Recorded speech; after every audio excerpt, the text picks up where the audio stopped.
Well, howdy folks. Charlie with Typewriter Justice here, and that is embodied proof that you don't have to get all flashy and glittery to have a typewriter that you can fall in love with. Now, it can certainly help, but sometimes it can actually hurt, because man, I've got a Torpedo 18 that's so dadgum pretty I can barely even bring myself to lay a finger on it. I feel guilty every damn time I touch it. This little beater, not so much. Oh, I'm sorry, baby. You can whack them though. I mean, they're solid as a tank. This is a 1949 Royal Arrow, specifically the Henry Dreyfuss edition, which Dreyfuss was an engineer who, I don't know when he did it, but they released the Dreyfuss edition of the QDL and the Arrow in 47, I believe it was, 47, and continued the original unadulterated Dreyfuss edition, such as this, the gray and black with the little oval chrome inserts there, for 3 years, middle of 1950, late 1950, I think it was, when they switched over to the slightly flashier version of it. They gave it some go faster stripes and, made some other stuff to prettify it, but mostly they left it the same. Got some different color arrangements going on, and, then it just gets crazy with the late 50s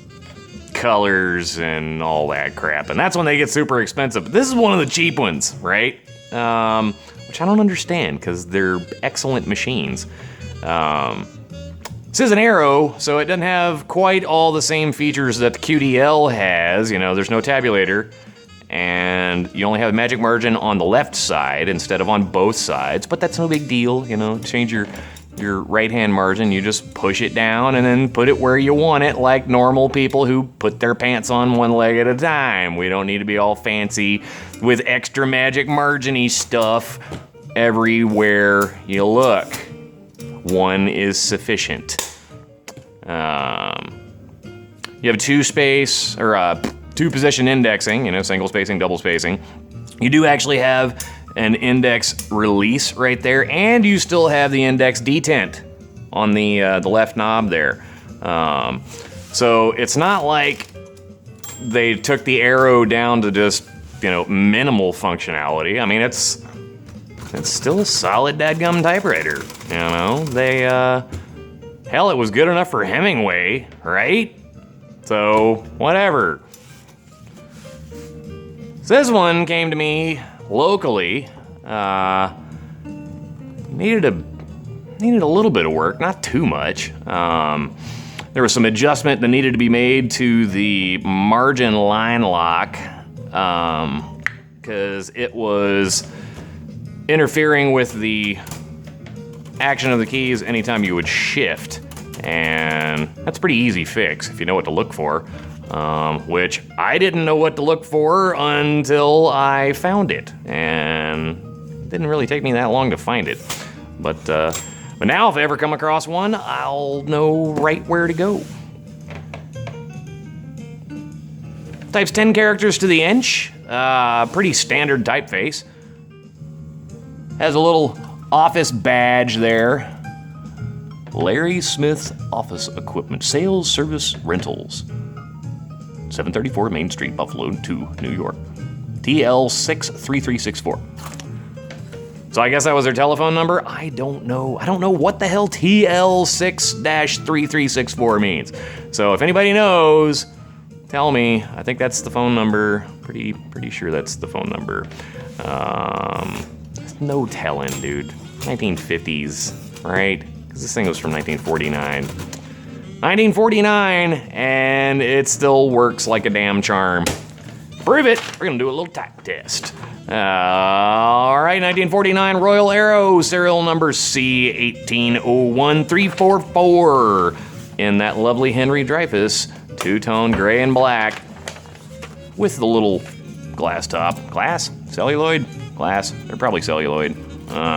Little tombstone keys. I love them. They feel good. Platinum's still in good shape on this thing.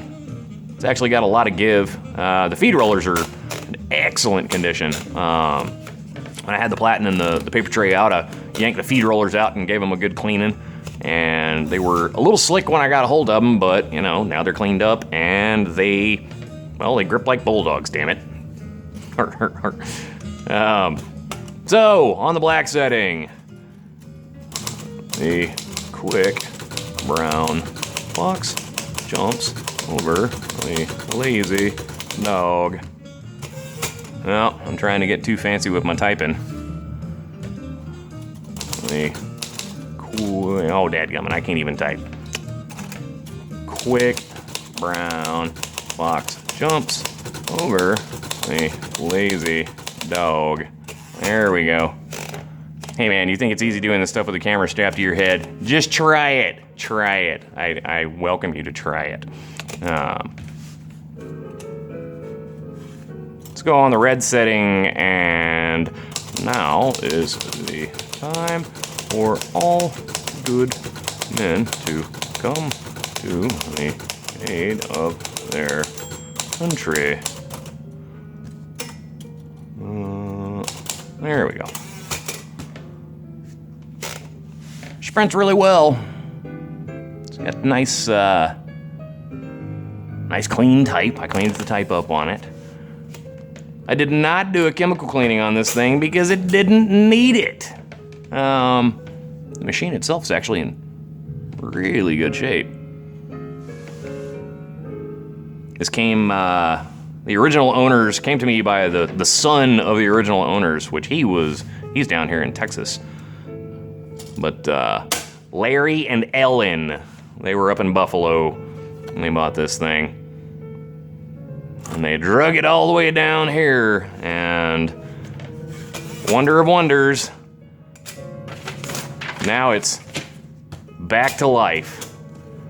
So there you go, 1949 Royal Arrow with these snazzy little doodads there. Pretty rock solid little typer.